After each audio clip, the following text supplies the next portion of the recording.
Sad the Stardew has... Yeah, dude, I don't know why. And like, this is so frustrating. We have an Epidemic Sounds, which is like a music provider. We have an account for the channel, and I still get copyright claims from them. We literally pay for the service, and it's so fucking predatory how they do it, because you put the video out and they don't claim it, and I swear people do this on purpose.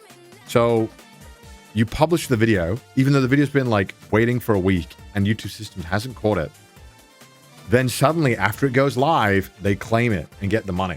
And it's like, so scary. Yeah, no, we pay for this service.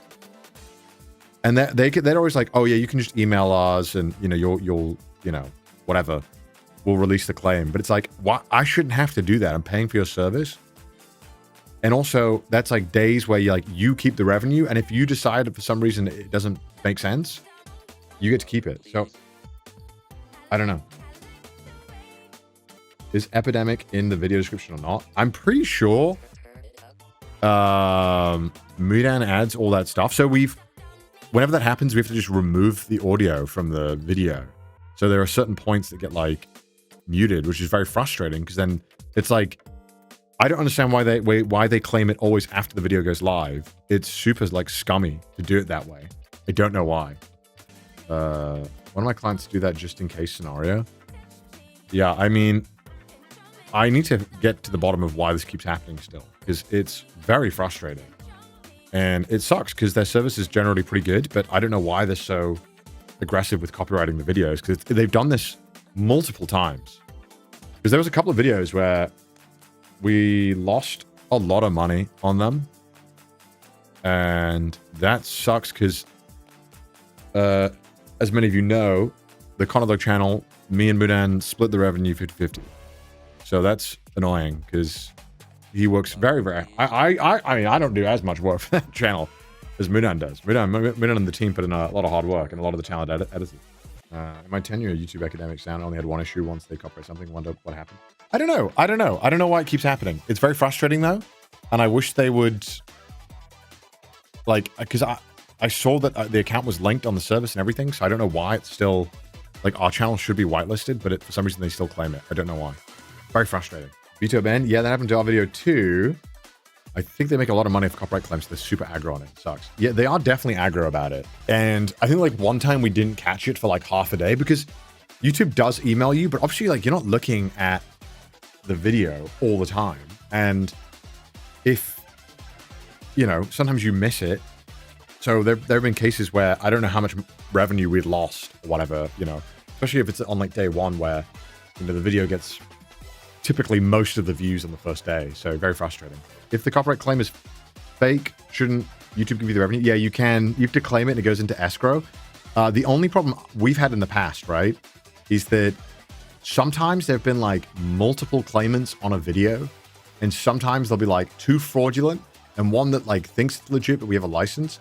And then YouTube's system is so bad at dealing with multiple claims at once on a video. It's like really bad. And we've had a couple of issues in the past as well, where sometimes there is a legitimate claim and then two false ones. So we need to remove the false one. Sorry, that we need to mute the audio for the legit one because their claim is legit, and you know they have every right to claim the revenue, but we have every right to mute it. So we want to mute it, but if you edit a video or mute it in that time, the whole process, you have to wait for all of that copyright stuff for that one claim to finish before you can start the other one. So in the meantime, the two other claimants or whatever, you know, they get the revenue in that time. So it's very annoying. Like, I don't know who it was, but we had, I think it was during the 5 Nights at Freddy video, there was like 4 people who did false claims on it. Like just straight up lying about, because the VOD got like 600K views and it's an 8-hour VOD. So obviously like some predatory people are going around trying to claim big view videos like that because there's no revenue. And like, I think we lost out on like 1/3 or 2/3 of the revenue of that video. So that, you know, that sucks. All because people just scammers. Like, to me, that it feels crazy that is allowed. Like, there should be way more punishment for claiming a video and falsely claiming. You couldn't get it back. I think initially in the beginning we couldn't for some reason. I can't remember why, because YouTube is weird about how the timing works with when you get the revenue back and not. Because let me try and show you the graph. The graph is interesting. I remember the graph was really odd.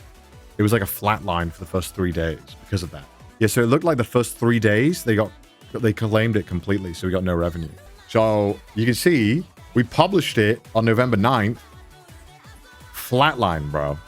At that time, this 10-hour video, 10 hours with 250,000 views, we got $82 from it because of these like false claimants. And again, I split the revenue with June, who manages the channel as well. It's frustrating in a lot of aspects. It's like, obviously, you know, obviously I'm not hurting for fucking money, but it's just like, I just don't want someone yoinking my shit. We won every claim on that video.